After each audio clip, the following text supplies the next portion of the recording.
I think I need to take this from a place of not trying to hurt me, but trying to love me. And Mm. with their experience, knowing what they know, I really think that I should listen. And it's like they've seen me grow up, they've seen my skills, they've seen my talents, and my dad told me, he's like, it's not that I know that you couldn't or that you can't. He's like, I think that you'll be really successful and that it would be very difficult. He's like, especially if you got truly, truly famous. He's like, I think it would be very difficult. Awesome. Patsy, welcome to the Creator's Canvas. Thank you. I'm so excited to be here, Tim, or Timothy.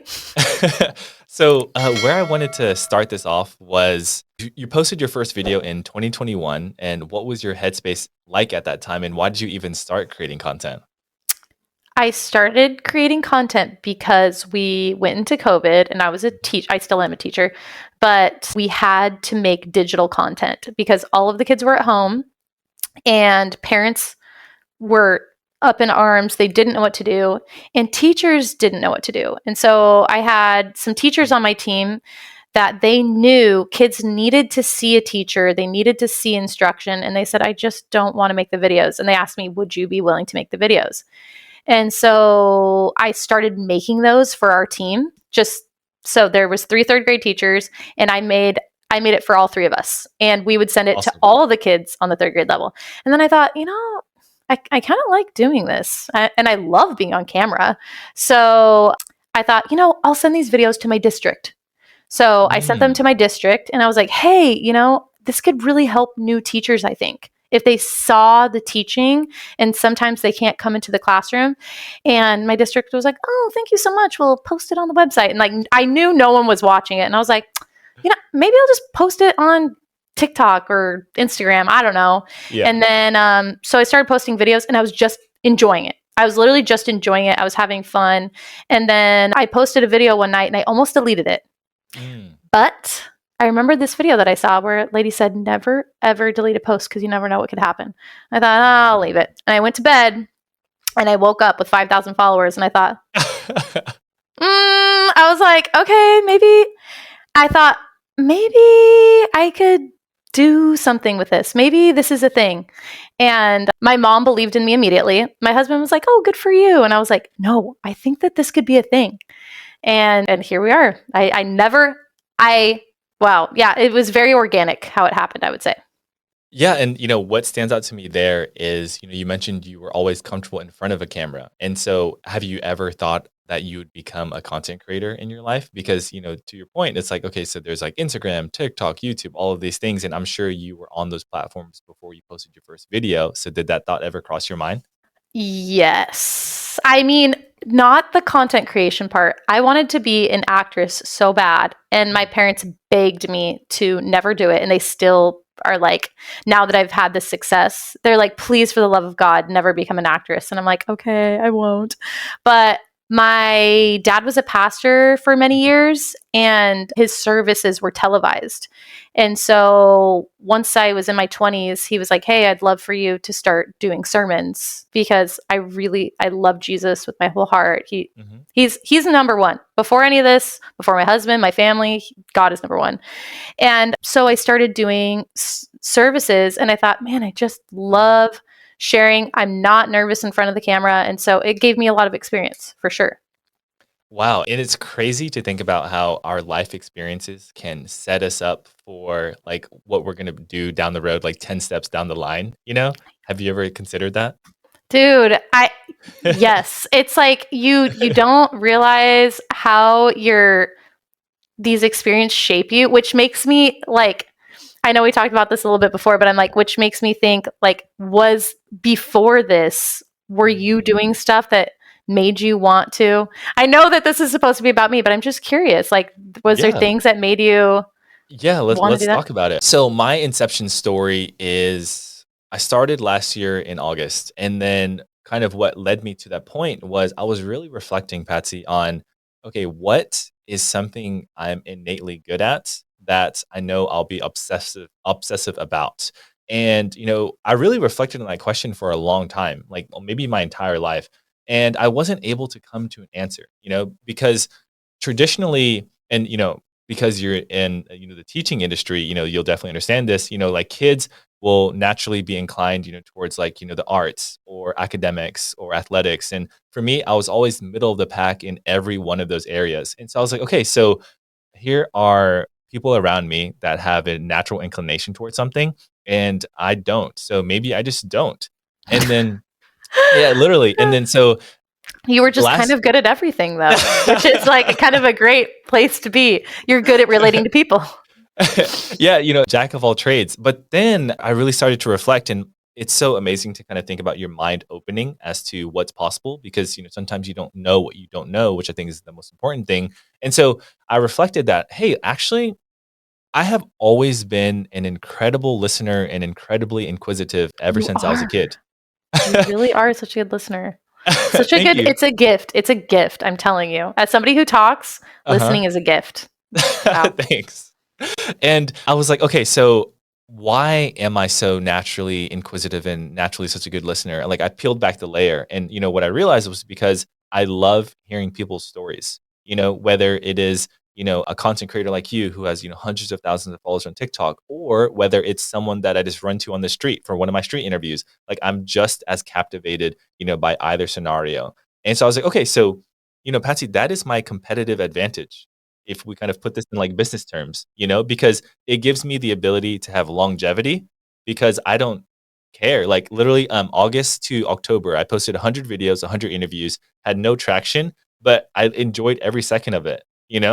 And then from sticking with it, that's where, things kind of took off. But during that time where there was no growth, I was thinking, I was like, man, I don't care because I would rather be doing what I'm doing every Saturday going out to shoot than like spending my time watching Netflix and, just kind Yes. of like, it doesn't feel good to the soul? So you're naturally a hard worker. You want to do, you want to go.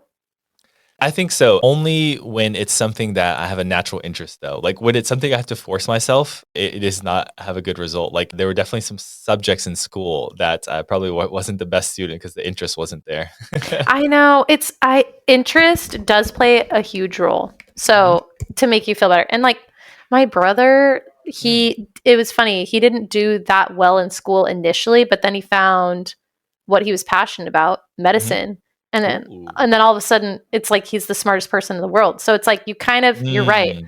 You have to find something that you're passionate about to take that over, and then all of a sudden academics were nothing because he was interested in what he was learning. It's so my other question is, Yeah. sorry to ask more, but No, so you don't have to say sorry. do you have siblings and things, and were you a good listener of like them, your family, your parents? Yeah, 100%. And so I have an older sister. She's like 4 to 5 years older. And it's so interesting because when I reflect on this a lot of like, okay, so why am I so incredibly like empathic? Like I think I have an extremely high EQ. Like I've always been that way. And then, I've always been a good listener and I always have been very inquisitive and all of those things together I've kind of combined into, the work that I'm doing now. And honestly, this is going to be a little bit sad, but it's kind of fascinating at the same time. So they did this study, Patsy, when it comes to like EQ of kids. So they had two groups. They had a group that had to deal with kind of domestic violence growing up, and then they had a group that didn't.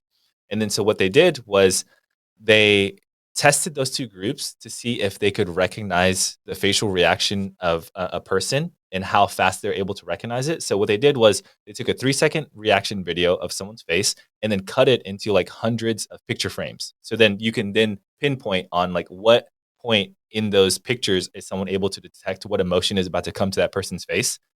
Does that make sense? Yes, yeah. So it's so interesting. So they compared the timings of both groups. And so, the group that had to struggle with domestic violence growing up actually was able to recognize what emotion that person was going to make on their face, like I think 2 times as fast or something like that. And the reason is because those kids were so groomed as growing up to recognize, okay, so like is their parent or whoever is like, perpetrating the domestic violence, like what mood are they in today? And so like their ability to like be cognizant of moods and people's faces and emotions and things like that just had to go into overdrive because it was kind of like a survival mechanism, you know? And so then going back to what we talked about in terms of our life experience shaping us to, where we are now. So I was definitely in that, domestic violence like control group.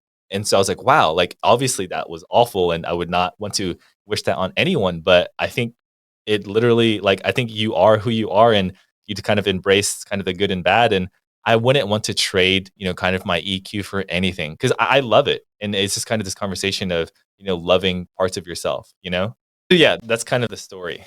That is fascinating. Wow. Well, I have to say, I just want to say I'm so like my heart just I'm so sorry that you had to go through that first of all because like I'm a teacher and it's hard to see when kids go through that stuff. It's just terrible. But Completely agree.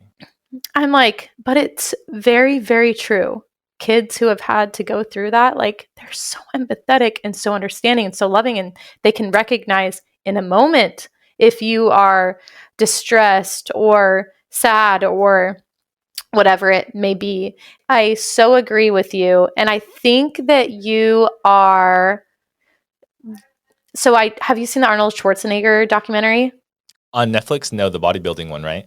Yes, it is On YouTube. very, very good. Mm, And the way that he grew up was very interesting. And he mm, did grow up with domestic violence. And he said that it can shape you one of two ways. And he said mm. that his older brother, and he has great empathy too. And his older brother, he said, was very sensitive and delicate. And it was very hard for his older brother to handle. And he said he was different. He had this competitive nature within him. And he said, I decided that I needed, he goes, I'm grateful for it, just like you said. And he said, I've used it to make myself better.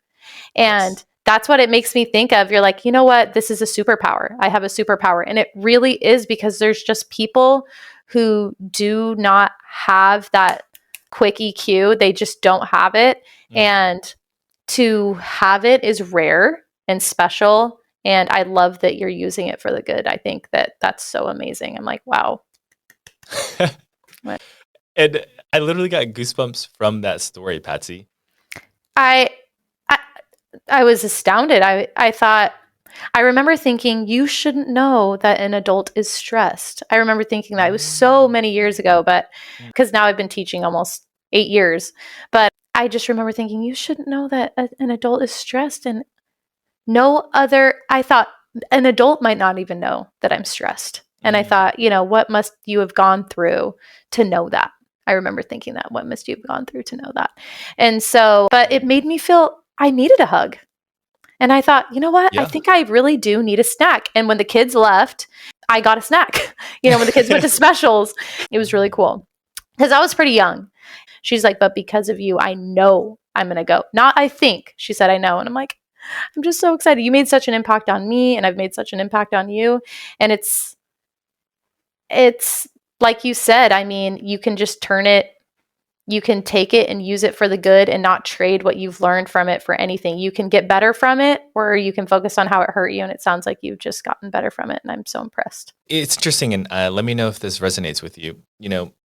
When it comes to the circumstances or the negative circumstances that someone can grow up in, the most interesting quote I've heard about that is from having experienced that, you're then given an opportunity that no one else in the world has, which is to speak directly to the people that are going through it when you've already grown out of it and be a representation that you can come out of it even stronger and better than you can ever imagine. Because when you're in it, you don't have any hope. Yes. Yes. I I think that is so true. That resonates with me. I went through like a period, like a 2-year period of anxiety. And Mhm. I remember thinking, like, what do you mean anxiety? Like when I was young, I was like, what does that even mean? That Mhm. fear, like, don't let the fear of striking out keep you from playing the game. I was like, what does that even Yes. mean? Like, who is afraid and what are they afraid of? I could not understand Mm. until I went through it myself. And now, whenever somebody talks about having anxiety, I'm so empathetic. And what do you Mm. need to talk about? And so God, I think, used it for the good in my life. And it's made me a more empathetic and loving person. So, yes. Beautifully said. So one thing that you talked about, early in our conversation was you initially always wanted to be an actress, but then, that was shot down by your family and your parents. Yes. What did that do to you to be shot down by the people closest to you? It's I I saw that it was coming from a place of love and experience. And I thought to myself, I could take this and I could see myself, a younger version of myself, being like, I'm going to do whatever I want and like peace and like see you later. And I'm going to be all rebellious. But my parents are about a decade older than any other parents. They had children very late. They got married very late. They only married to each other, nobody else. But they got married very late and they didn't have kids until my mom was 38. That was her first child. And her last Okay. child was at 45. They had 3 altogether. Gotcha. And I'm the middle baby. The least loved. The least loved. But like for real though, no. I might be my dad's favorite. I don't know. TBD. I'm not sure. But yeah. So honestly, I thought about it and I was like, I think I need to take this from a place of not trying to hurt me, but trying to love me. And with their experience, knowing what they know, I really think that I should listen. And it's like they've seen me grow up, they've seen my skills, they've seen my talents, and my dad told me, he's like, it's not that I know that you couldn't or that you can't. He's like, I think that you'll be really successful and that it would be very difficult. He's like, especially if you got truly, truly famous, he's like, I think it would be very difficult. And so he's like, that's my take on it. He's like, I believe you could do it 100%. And so I was like, I think I'm going to listen. And I'm glad that I did. I think they're very wise and they're both 75 now. And so I'm happy that I listened to my parents. So is it still in there? I think so. But I'm like, like if somebody asked me to like be in a clip of a movie or something, I'd be like, oh my gosh, when, tell me when, I'll be there. So cleared out my entire calendar, Yeah. Teaching, I'll get a sub. No. Yeah. And, it's interesting you say that because I got a taste of acting because I just took a level 1 improv class, and in it, You did? we learned a scene work. And out of like everything that we learned in improv or worked on, scene work was my favorite. And so I've actually kind of been Googling like kind of classes on the side to just do it for fun because I don't know what it is about scene work, but it's so fun. And so, okay, so it's interesting because I think you'll resonate with this concept.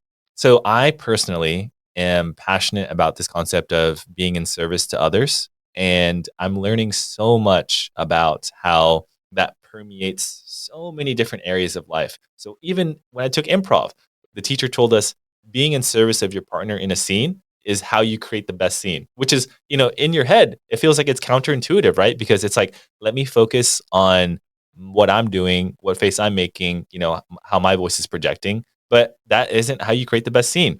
And so for you being a teacher, obviously you are very, very deep into kind of this idea of being in service to others. And so why is that so important to you?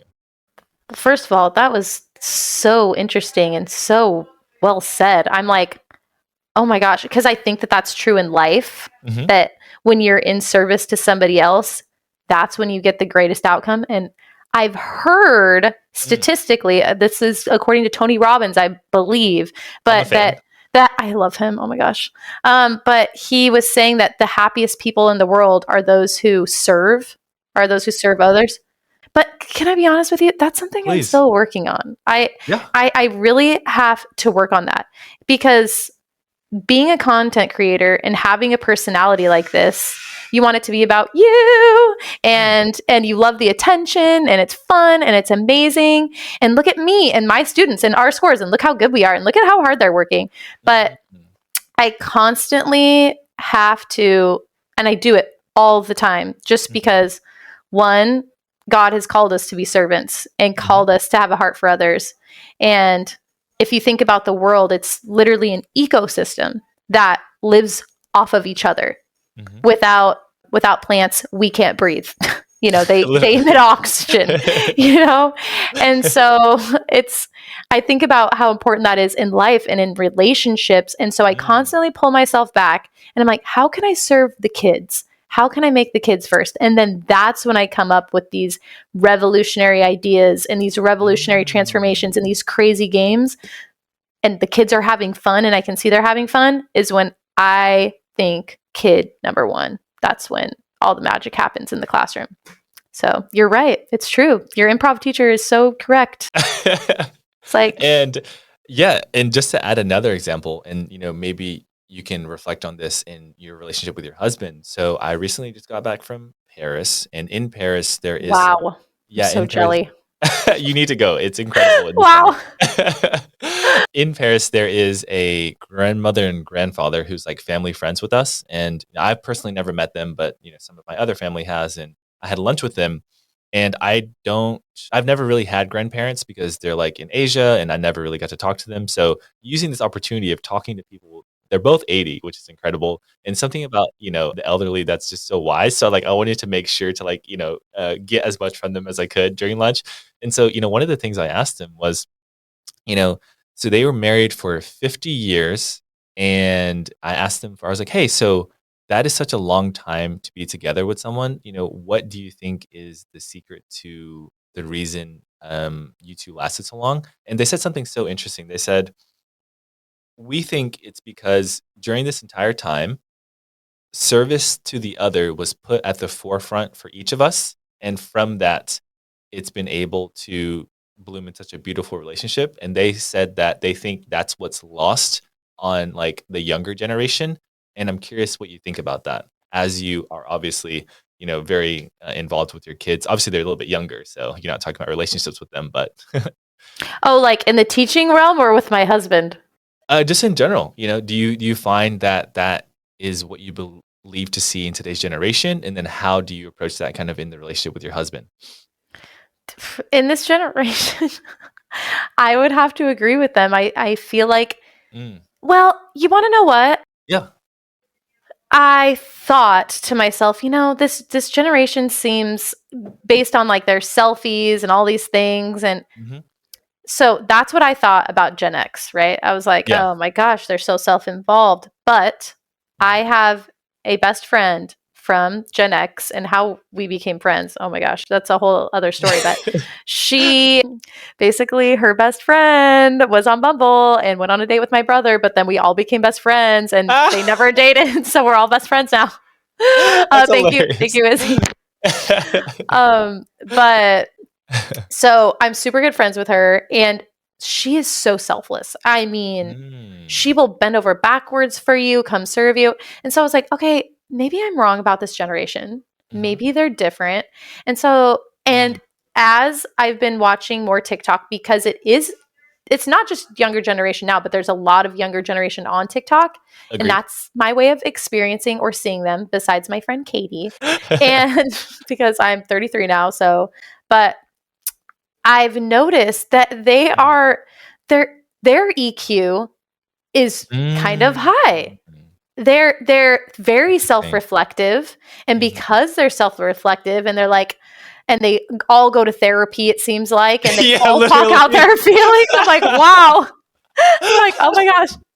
It's like so amazing. And I'm like, oh wow, you guys might be better than us like millennials. I think us millennials are more, I mean, the millennials kind of are the perfect like look at me. Look at my background. I'm a millennial and I'm like it needs to be perfect. But if you go to some of those Gen X like TikTokers are like, look at how dirty my room is. Look at this place. It's a scum Mm. and I need to clean it and I'm stressed out. And so they're so open. So that I'm more impressed with their EQ levels. I'm proud of them for, opening up about, hey, your feelings are valid. I love that saying. And all of these Mm. things that they're opening up to. Your feelings are valid. Get help if you need it. Talk about how you feel. So I think that's amazing. But service, that's what we were talking about, right?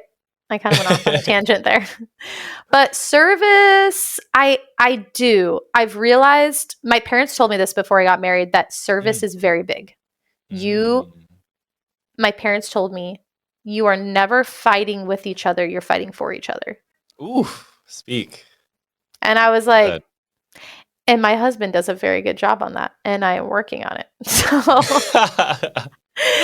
dang, he is dang near perfect.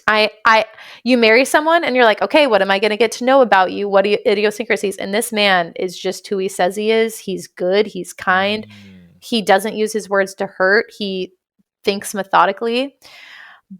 So I'm constantly asking him. We read a book together called The Five Love Languages. Have you heard of that? I haven't heard of it, but have heard of the five love languages. Dude, that you should read it because like it helps you with like not just love life, like people. And Yes. it's changed the way I think and the way I feel about people. And Mm. so I really went in deep. What are your love languages? How can I love you? Mhm. And basically, he just wants back rubs and food to be cooked for him. And it's so easy, but he loves it. And acts of Mm. service. He wants me to serve him. So, and all of that technically is service because you're loving someone Agreed. the way they want to be loved. And so, um, I mean, and for the students, I'd say you do have to one Mm. get to know them to be Mhm. able to truly serve that classroom and those kids because they all have different needs. And so I would have to say, yeah, you really, really have to think about how can I best serve them as a whole and how do I serve individually? How do they react? Because even though you have a set discipline system, Mhm. one kid might be able to take it and one kid can't. So Mm. I like to use the band-aid analogy where I heard this on TikTok. So let's say you bump your head, Tim, like you run into something and you're bleeding from your head. Okay. Mhm. I get you a band-aid for your head, but let's say a girl breaks her arm and I go, here's a band-aid for your arm. It's like Ah. equity, not equality. Yeah. So you have to figure out how each kid, and you get really good at it over time. You figure out what each kid needs, but it can be hard because there's a lot of them and they're Yeah. all not all talkative. Some of them are amazing listeners like you. And so I have to be like, talk to me about your day. Who are you? Like what is your home life like? And you kind of just have Yeah. to, and that's when you get the best results, when you really get to know them and understand them and ask them questions. And so, I mean, that has to resonate with you if you were a good listener. I'm like, I'm so amazed. I'm like, oh my gosh, wow.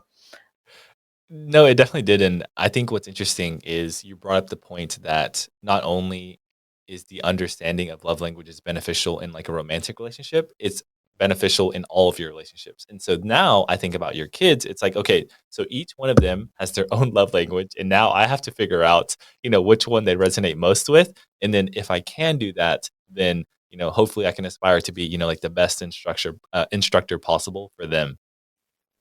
I try. I try. I'm like, but yes, it's a very, very true. And I'm sure even in your friendships, you can realize, oh, Yes. this person maybe likes to be listened to. Like, I'm really enjoying my conversation with you because my love language is quality time to be listened to. And I feel like I'm That's being fascinating. heard. And so maybe yours is touch. Like when somebody gives you a hug, it gives you peace. Or I think there's touch. So, like if somebody gives you a hug, you feel good, you feel better. Mhm. There's service. So, if somebody cooks for you or they do something really thoughtful that takes a lot of time, you're like, oh my God, Yes. oh, so sweet. So, yeah, you could be acts of service. And there's time, quality time, someone really listens to you, acts Mhm. of service, touch, gifts. Like when someone gets you a gift, you're like, oh my gosh, it's so sweet. Like, wow, you must really love me. And then there's words of affirmation, being affirmed, someone telling you how amazing you are. And so, do any of those resonate that you're like, oh, yes? It's a great question. So, I've actually in the past 10 years, Patsy, I've been in one relationship. So, What, are you still with this person? no, I'm not. So, Oh, I'm sorry. Okay. you're good. I was like, Just whoa. no, no, no. So it wasn't a high school sweetheart story or anything, but we were together just for a year and a half. So out of that 10 years, only 1.5 years of it, were spent in a relationship. And so what you're talking about is like I had to learn all of that stuff like at light speed because I was kind of inexperienced. I was like, she had to teach me what a boundary was. Like I didn't know what that word meant, like literally. You're like, wait, what? And so when it comes to words of affirmation, if I reflect on that relationship, that was something that I think for my partner, she really had as her number one. But it's like when you don't know, or you're so inexperienced, or you're just like ignorant, you just don't recognize it. And so you can't give them the love that they need. You give them the love that you give them the love that you would want in that situation, but you can't do that because they're a different person, you know? Isn't that so Um, hard? so hard. It's like, man. Well, I love that you're like, I'm like, well, what are your love languages? And you're like, you know what? I could have done more in my relationship. I could have given this person more. I'm like, I'm like, does this man ever think of himself? Oh my goodness. So that's very, very sweet and thoughtful. I'm like, wow, Thanks, and you've definitely given me a lot to think about, and I definitely have some readings I need to do later. it's good stuff. So, Patsy, so what inspired you to become a teacher? I know you mentioned that you've been doing it for about 8 years. Yeah, next year will be year 8. Awesome, congratulations. Thank you. That's crazy. I'm like, whoa, can't believe it's almost been a decade. I still feel young. I still feel like, as you go on, they want you to take over more things, and Hmm. they really want me to be the team leader at my school, and Mm. I'm like, are you sure? They're like, Patsy, you've been teaching 8 years. Like, of course. So, but you just never feel qualified. You feel young. I don't know. Imposter syndrome, maybe. Oh, I have that. Yes. When I Mm. heard of it the first time ever, I was like, oh my gosh, I have that. But it makes you a very hard worker. So I love having it if Agreed. I do. I honestly, I was like, when I was little, I would teach my stuffed animals always. Wow, that's fascinating. Yeah, it was just I always did that. And then I had a really good third grade teacher after I had started doing this. And I Hmm. thought, that's the grade I want to teach. She's the best teacher I've ever had in my life. And I want to teach third grade. And that was the position I got out the Mm. gate. Like, I could not believe it. This lady prayed for me the day of my interview that I would get it. And I went in the most underqualified. I'm not kidding. I was so underqualified for this job. Okay. I went in and there was 4 other applicants, Hmm. and 2 of them had their masters, and I wasn't even done with school. I was still in student teaching. I Mm. and so I go in and I'm praying. This lady prays, "I pray you get this position." She like prays over me like before I go, and I was like, "Okay." And then I prayed. I said, "God, this is a pity interview, and I know it. I know it's a pity interview." Because she saw me in the hallway. I was like, "Oh, I saw that you applied. Do you want to do interviews?" And she had already called everybody else. So I knew it was a pity interview. I knew. I knew. And I said, God, like, I don't know how you're going to make me shine, but make me shine. Mm. And right before the interview happened, God told, I felt innately, he was telling me, do not Mhm. say a single word more than whatever they ask you, answer it and don't say a single word more. So I go into the interview. Mm. They ask me the questions. Mhm. I answer the question. That's it. I don't say a single word more and I'm just quiet. I wait for the next question. Not normal for me. Okay? I want I want to chatter. I want to fill the void. I want to fill the gap. And so I answer all the questions. I fill out a questionnaire. I leave. And I'm like, that felt like it went really well, actually. That felt like it went really well. And then the next morning, I come in because I'm student teaching at that school. And the Mhm. principal was like, I just didn't even want to wait a single second. I just had to tell you, you got the job. And I was like, Oh my gosh. like, what? And they told me later the reason they gave me the job is because they love how I only answered the question and I didn't say a single word more. Wait.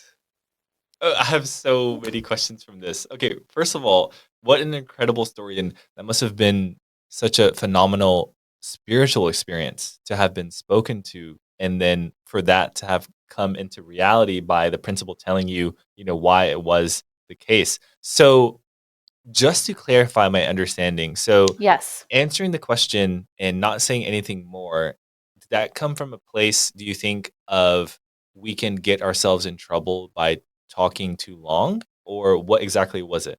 Just as I was getting ready, I still remember it. It was here. I was Mhm. here at this house. I was showering and I was washing my hair and I was praying about it. Mm. And I said, God, I don't know what to do. And that's what came to my mind. And I just knew God was talking to me. I just knew it. I was like, he said, say it, answer it, but don't say anything more. And I was like, okay. And whenever I feel the Lord talking to me, every time I obey or follow through, something incredible happens. Something amazing happens. Mm. And so I'm like, I need to continue to listen to that. Sometimes it's scary, but I need to continue because every time something mind blowing happens. So, So, so Patsy, how do you cultivate a strong connection with that voice? well, so I do read my Bible every day. I read my Okay, Bible every day. beautiful. And and what's crazy, because I Mhm, didn't always, but I started reading my Bible every day, and I saw this statistic. They followed people from mhm. 4 years old to 80 years old, Ooh, I and love these studies. Okay. oh, my gosh, I love it. And they followed them a long time, Yeah, literally. and so, and I was like, oh man, this is awesome. And so they followed that age group for a long time. I can't remember how long, but and they said that if a person read their Bible one time a week, it didn't make that much of an impact. If they read it twice a week, it didn't really make an impact. Three times a Mhm. week, they maintained their relationship with God and wherever they were at. Four times a week, Mm. depression went down by crazy percentages. Like pornographic views and all that stuff for Mhm. people went down crazy. Like just dropped. And then your courage for God jumped up by like 400% or something like that. Like you felt more Wow. inclined to share.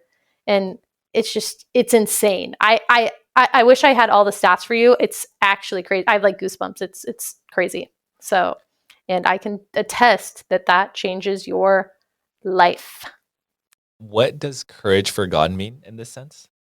For me, courage would be a lot of times, and not everybody's different. The Bible talks about how he gives everybody a gift. And for me, Mm. it's the gift of speaking.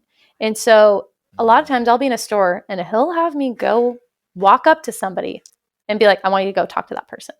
And I don't know that person.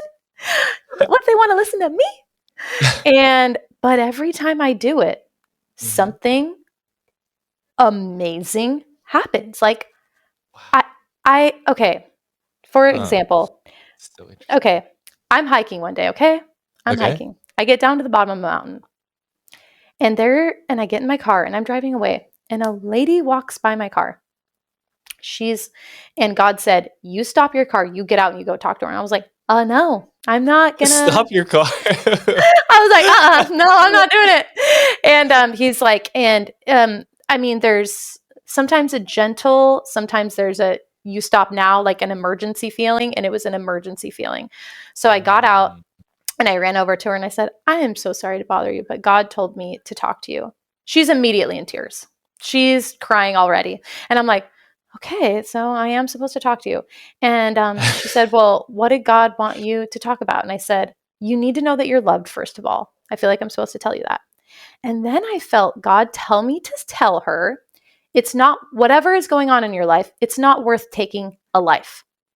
And I Mm. said, and I thought, Lord, it's not worth taking her life. He said, say the words, it's not worth taking a life. And I said, okay, it's not worth taking a life. And I told her that. So she cries to me. She tells me that her husband is no longer interested in her.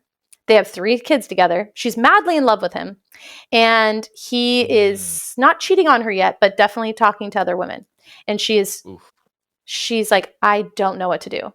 So we pray together. I pray that God will salvage this, salvage the relationship, salvage the marriage.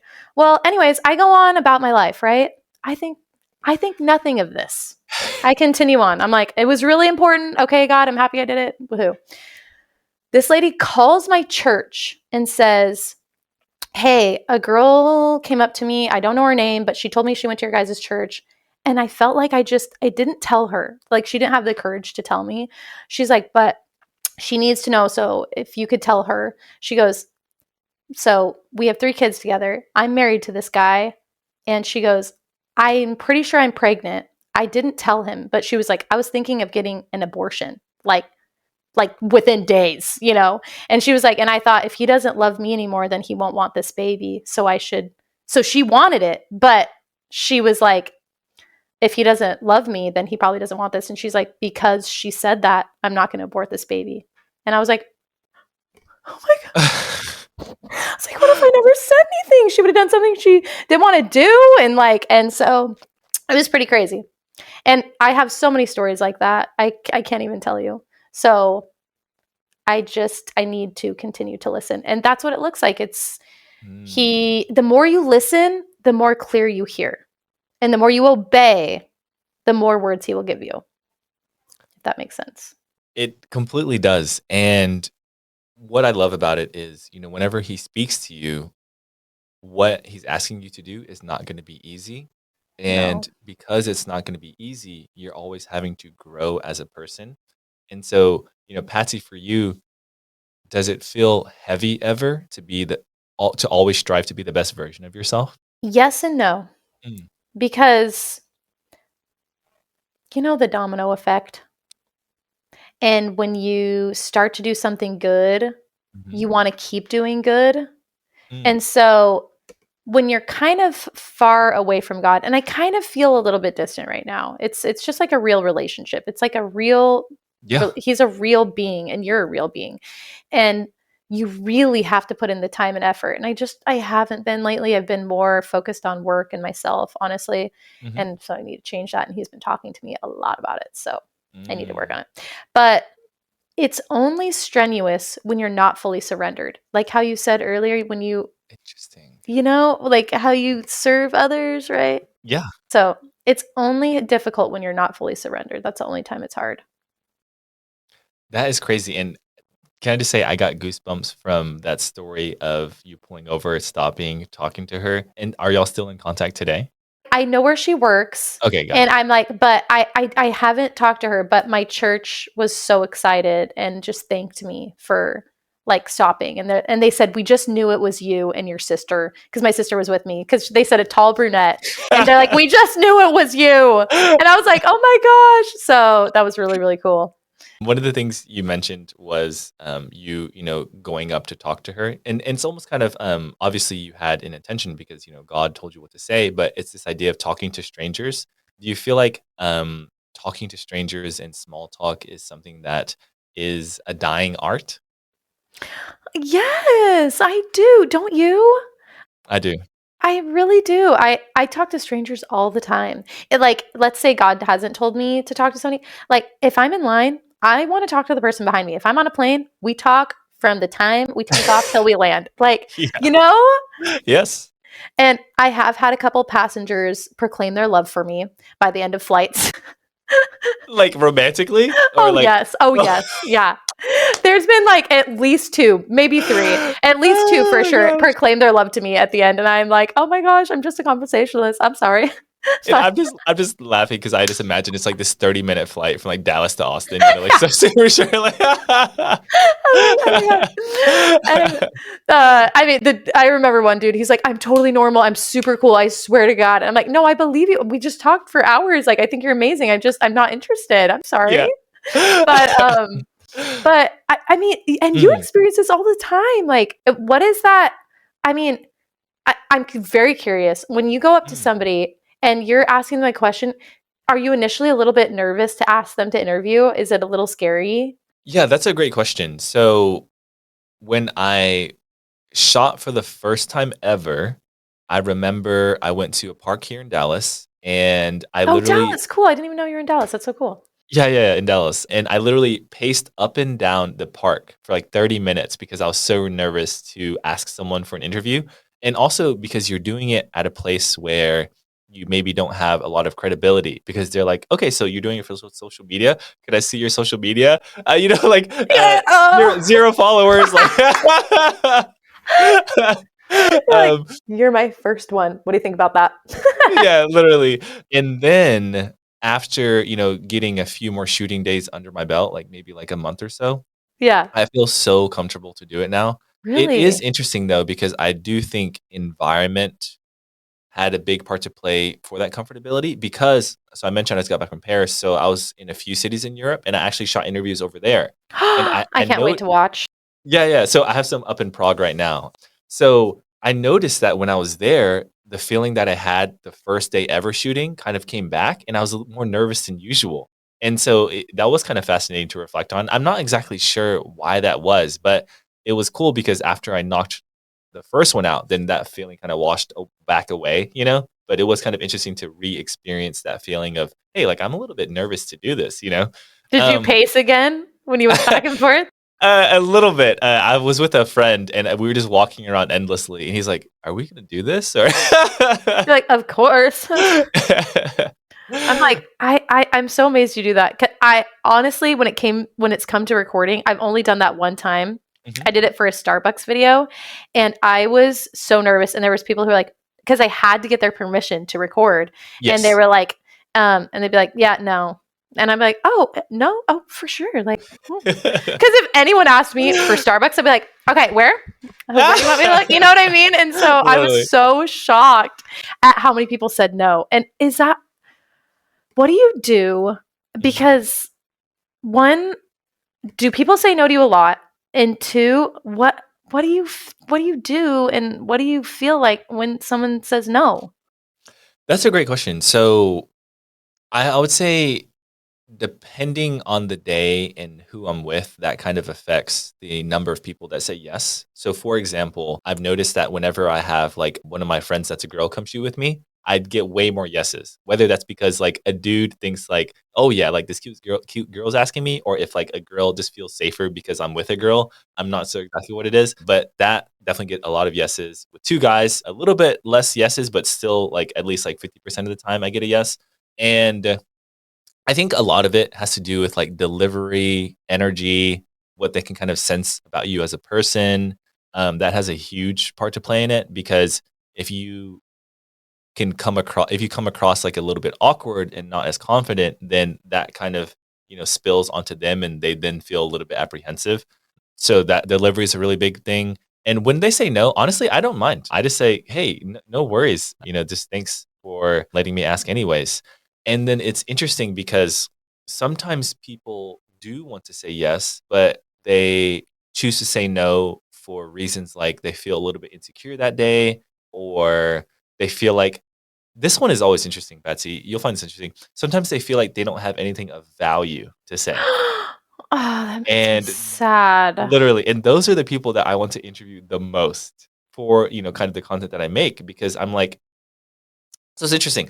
I was on a call with a brand today, and one of the things we were talking about the brief for the project, and he's like, so for your page, like, do you just post do you shoot a lot and then do you post what you think will be interesting? And then I'm like, no, bro. Like I literally like even though like I know some videos won't get as many views as others, I literally just post every video I shoot because I think everyone deserves to be like heard, you know? And You're so sweet, dude. You're so sweet. I'm I like, tried to be. And so I don't know if I ever want to get to the point where like I'm posting someone's like interview or not posting someone's interview because I think it'll not perform well. You know what I mean? yeah, Like I love that. I love that. yeah, and so it just goes back to this thing of like, man, this person says that they don't think they have anything to say of value, and so it really reflects on like kind of what is going on internally for them, and it's like those are the people that you want to try and touch to the best of your ability. Do you tell them that? Are you like, man, that just makes me want to interview you so much? And like, Yeah, so I don't necessarily say, like, because you seem so sad, like, oh, I or wanna yeah, interview no, someone. sorry. But, more so trying to take it from, like, an encouraging route of, "Hey, like, I know that's how you feel, but I genuinely think that anything you say is the best thing that'll be for the video, and you never have to worry about, coming across like something you're not or coming across as, like, super, like, entertaining."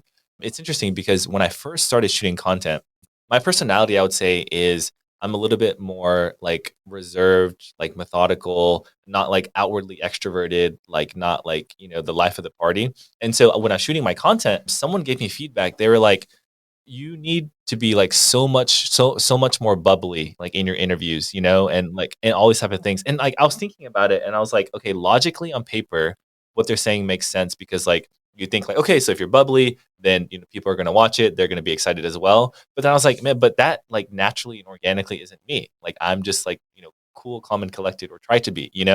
And then eventually I stuck with it, regardless of that advice. And then like things ended up turning out pretty well because I was just myself.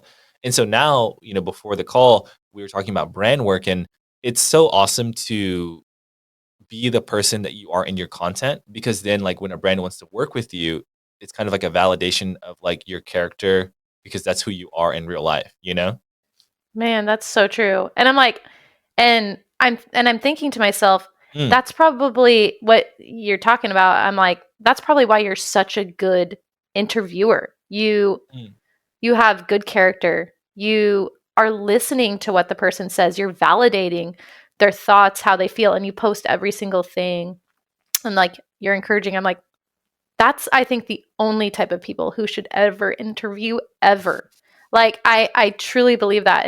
And when I watch talk shows of people who interview, my favorite person to watch and listen to mm, is Jimmy Fallon because he is a true listener and he mm, loves to ask questions and he laughs and he really actually thinks about what the person's saying and he corresponds to that person and interviewing with you I can say that you do that. You're mm, and I wouldn't want to interview with somebody who has a bubbly personality that is kind of just like interjecting or interrupting. You really listen and then you respond according to what that person is saying. And anybody who's being interviewed, especially if they don't know you, that's exactly how they would want to be treated. So I'm like, please never change. And I'm glad you did not listen to that guy. I'm like, oh my gosh, that's what makes your content so special, you know? So, I mean, most creators are not like that. And so you want to watch somebody who is like that. It's it's the creators that are different that really have a special the it factor. And you have it. Yeah, thank you so much, Patsy. And it's something I've done a lot of reflection on, and hopefully I can continue to cultivate, kind of that best version of myself, which I'm sure, we're both in pursuit of. It's something I think about a lot. So going back to the small talk conversation, why do you think small talk is a dying art form? I think because we're always being entertained. We're always Mm, mm, we get nervous mhm, because I'm extroverted introverted. My natural state is a little bit introverted, but I also have very extroverted tendencies. So mhm, I grew up without a cell phone. I didn't get a cell phone until I was 16. So I was mhm, very used to jump starting conversations growing up in the church. But my dad was very, very open to talking to strangers my whole life. So that's what I grew up seeing. So that was my norm. mhm, And Interesting. yeah, so I was like, oh, you can talk to anybody. You can talk to anybody anywhere at any time. And so I just like people at the store. Like I went to Winco the other day Mhm. and it's just a grocery store. I don't know if Dallas has those, but We do. you do? Okay, cool. But I hadn't because I moved towns just a little bit over, I hadn't seen him in a long time. Mhm. And he just gave me the biggest hug and was like, "Oh my gosh, I just have to update you on I've adopted two kids, me and my wife." And he was so excited to see me. And I was like, that's crazy that I didn't even realize how I've just developed this relationship over time and I know everything about him. And so I I just feel like because people are on their phones so much, and the second that they get nervous, they have that safety place and that dopamine Oh, hit. yes. They're they're not present. They're not. It's a it's a safety mechanism that we can use when we don't want to participate in the real world, which is something that our parents never had, and they just had to grow in the real world, without that safety mechanism. And you know, it's interesting going back to your example of people confessing their love for you on the plane and Oh having talked yes, to them. I yes. think it's interesting because I think part of it comes from a place that people aren't used to being seen, heard, felt, and understood and appreciated so deeply by a person that they don't know well. And it's like, hey, actually, I am engaging with you. And if you just come as you are, that is more than enough with me. And, would love to chat. And I think that's something that's a little bit lost. And so whenever someone experiences it, I can imagine they take it as like, oh my gosh, like, is that person interested in me? Oh Because it's like yeah, something that's just like yeah. completely, a foreign feeling to people. That's so I did not even think about it that way. Wow. Yeah. Absolutely. And I could see myself reading into something if a guy was like just talking to me for hours on end. I could so see that. Mm. And And it does feel good to be seen by a stranger. Like if somebody has really good customer service, I'm sure you can relate to this, but you walk out and you're like, man, that person was just genuine and nice. You know, Mm. I was on a call with Geico yesterday, and the guy was so nice. He was like, I was like switching my policy, and then every time he paused, he'd be like, "Yeah, no worries, for sure, for sure. I feel you, I feel you. How does this sound? Is that cool? Is that good? Okay, just want to make sure. All right." And then even if he was working on something a long time, he's like, "Hey, I just want to check in. Just want to let you know I'm still working on your policy. I haven't forgotten about you." I'm like, "Thank Mm. you." And I just, even over the phone, that warmth and that attentiveness, I'm like, you've been, whether it's learned or he was raised well, I loved it. And I got off that call, I was like, man, that was some good customer service right there. Like, oh wow. You definitely left that a 5-star review on the follow-up automated call. I didn't even think I should have. I didn't even think about that, but I was so impressed. I was like, wow. Thank you. I can't remember his name. I was like, he was so great. Yeah, it's crazy how even over the phone, like someone's warmth can be like emanating, from them, even though you can't see them, you can't what they look like. It's just literally like from their voice and their energy, which is kind of crazy. So, Patsy, as we go towards time, we always love to end off on, questions that I've asked, kind of on my page. And, the one that I've chosen for you today is, what is one regret that you have? You know, I'm going to show you this. Please. Okay, this is my brother's mirror, Hmm. and my sister just posted about it yesterday. And I'm going to read to you what it says. Oh, please. Okay. It says, you want success, double your rate of failure. You're thinking of failure as the enemy. You can be discouraged by failure, or you can learn from it. Mm. And it just goes on to talk about make all the mistakes you can, because that's what's going to turn you into the best person. And so I think I Mm. tell my students this all the time, all the time. I'm like, you have never failed. You aren't failing. You have never failed. There is no such thing as failure unless you quit. I said, if you quit, you truly have failed. And so I don't ever want to regret anything. Just how you said, how you came from this family and anything bad in it, you decided to learn from and use it as your superpower.